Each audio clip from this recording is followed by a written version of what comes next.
Hello friends, welcome to I exam भी। मैं हूं अरुणिमा और हम सभी जानते हैं कि कल नाबार्ड ग्रेड ए का एग्जाम होने वाला है।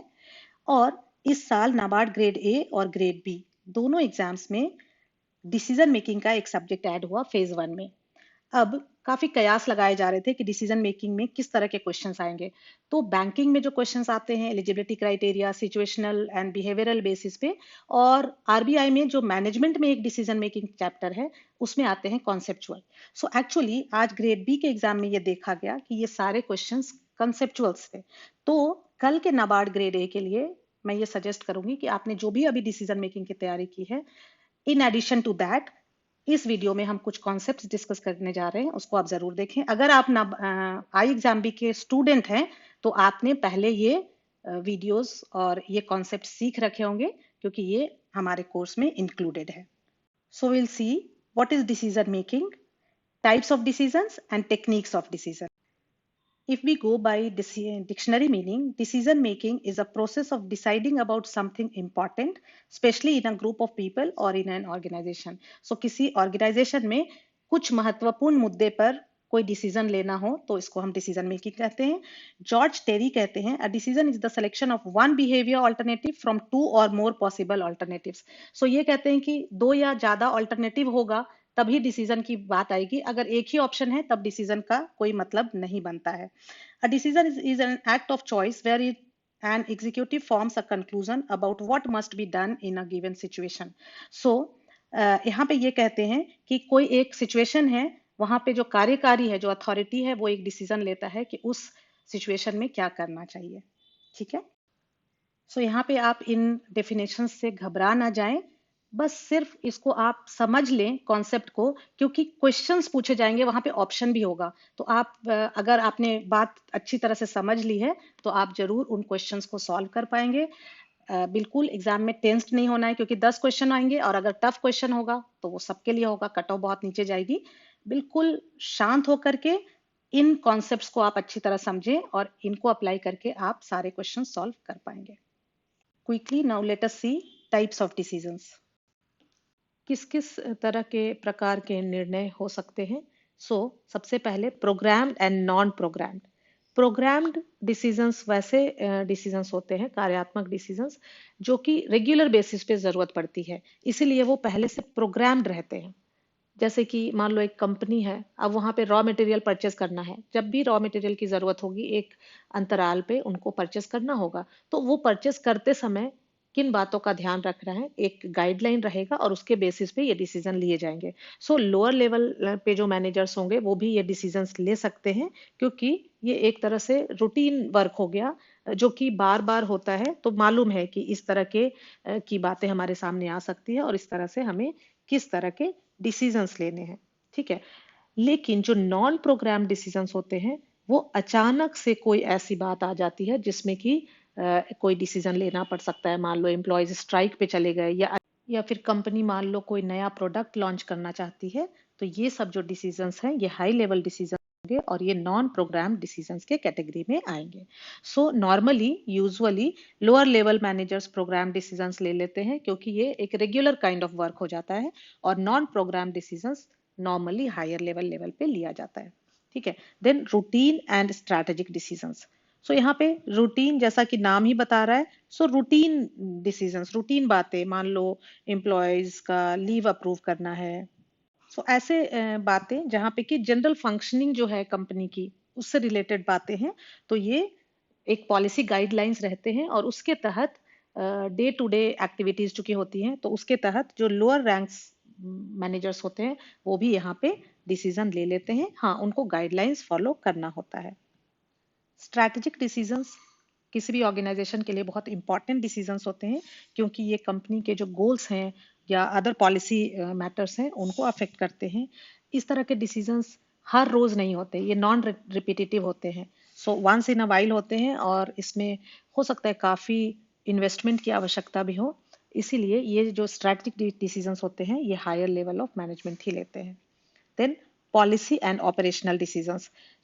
Policy decisions higher level managers लेते हैं, ऑपरेशनल डिसीजंस लोअर रैंक के मैनेजर्स भी ले सकते हैं। इसमें इस तरह से समझे, पॉलिसी मैटर्स मतलब एक पॉलिसी बन गई, अब everybody needs to follow that, और अब जो भी पॉलिसी में बात कही गई है, जो भी डिसीजंस लिए गए हैं, जिसके बेसिस पे वो गाइडलाइंस बनी है, वो कैसे फॉलो होंगे, वो आ जाएंगे ऑपरेशनल डिसीजंस में। जैसे अगर मैं एक उदाहरण के तौर पे बताऊं, तो मान लो कंपनी में बोनस देना है कि नहीं एम्प्लॉयज को, अगर मान लो दिवाली है या होली है या कोई भी ओकेजन है, तो बोनस देना है कि नहीं देना है, वो एक पॉलिसी डिसीजन होगा। अब एक बार डिसाइड हो गया कि देना है, कितना देना है, तब अब वो किस तरह से डिस्ट्रीब्यूट होगा, वो ऑपरेशनल डिसीजन होगा। इसी तरह से मान लो प्रोडक्शन है, प्रोडक्शन कितना बढ़ाना है या घटाना है, ये एक पॉलिसी डिसीजन होगा। लेकिन एक बार वो डिसीजन हो गया तो अब उसको ऑपरेशनलाइज करना, वो ऑपरेशनल डिसीजन होगा। ठीक है। फिर ऑर्गेनाइजेशनल एंड पर्सनल डिसीजन। मान लो एक कंपनी का हेड है, सीईओ है, और वो कंपनी के लिए कोई डिसीजन लेता है, तो वो अपनी उस कैपेसिटी में, सीईओ की कैपेसिटी में कोई डिसीजन लेता है कंपनी के लिए, तो वो ऑर्गेनाइजेशनल डिसीजन होगा। लेकिन वही सेम सीईओ अगर सोचता है कि मैं अब रिजाइन करता हूं, ऐसा वो एक डिसीजन लेता है और वो रिजाइन करता है, तो अगेन यहाँ पे भी कंपनी पे असर तो होगा इसका, लेकिन वो डिसीजन पर्सनल डिसीजन कहलाएगा, क्योंकि उसने अपनी पर्सनल कैपेसिटी में वो डिसीजन लिया है। Major and minor decisions. So major decisions जो बड़े डिसीजंस होते हैं कंपनी में, मान लो कोई कंपनी है, उसका जो प्रेमिसेस है वो अभी रेंट पे है, वो अब सोचती है कि नहीं हमें एक नया प्रेमिसेस ले लेना है, इस तरह के जो डिसीजंस हो गए, या शिफ्ट करना है प्रेमिसेस, ये मेजर डिसीजन होगा। और जो माइनर डिसीजन, लाइक मान लो ऑफिस स्टेशनरी परचेज करना है या डे टू डे एक्टिविटी में कुछ ऐसी छोटी मोटी चीजें डिसाइड करनी है, वो माइनर डिसीजंस में आ जाएंगे। Then individual and group decisions. So individual decisions, जब एक सिंगल इंडिविजुअल, एक पर्सन कोई डिसीजन लेता है ऑर्गेनाइजेशन में, तो इंडिविजुअल डिसीजंस हो गया। और कभी ऐसा होता है, जैसे कई बार ऑर्गेनाइजेशंस में कोई बड़े डिसीजन लेने होते हैं, तो वो एक कमिटी गठित की जाती है, और वो जो कमिटी होती है उसमें कई सारे मेंबर्स होते हैं, और वो सारे मिलकर, जितने भी मेंबर्स इन्वॉल्व होते हैं, वो सारे चर्चा करते हैं और फिर एक डिसीजन लिया जाता है, तो वो सामूहिक निर्णय हो जाता है उस कमिटी के थ्रू। ठीक है। अब निर्णय लेने के तरीके, क्या क्या तकनीक होती है, किस तरह से निर्णय लिए जाते हैं, तो दो दो ब्रॉड कैटेगरी है, गुणात्मक और मात्रात्मक। सो क्वालिटेटिव टेक्निक में क्या क्या आ जाएगा, intuitive, Delphi, brainstorming, multi voting. और क्वांटिटेटिव में आ जाएगा MIS, DSS, cost benefit analysis and break even analysis. So intuitive, जहाँ पे गट फीलिंग, आपका जो भी पहले का एक्सपीरियंस है उसके बाद एक जो गट फीलिंग के आधार पर निर्णय लिया जाता है, उसको कहते हैं इंट्यूटिव। डेल्फी टेक्निक में एक्चुअली कई मेंबर्स होते हैं, और वो जो भी मुद्दा है वो सामने रखा जाता है।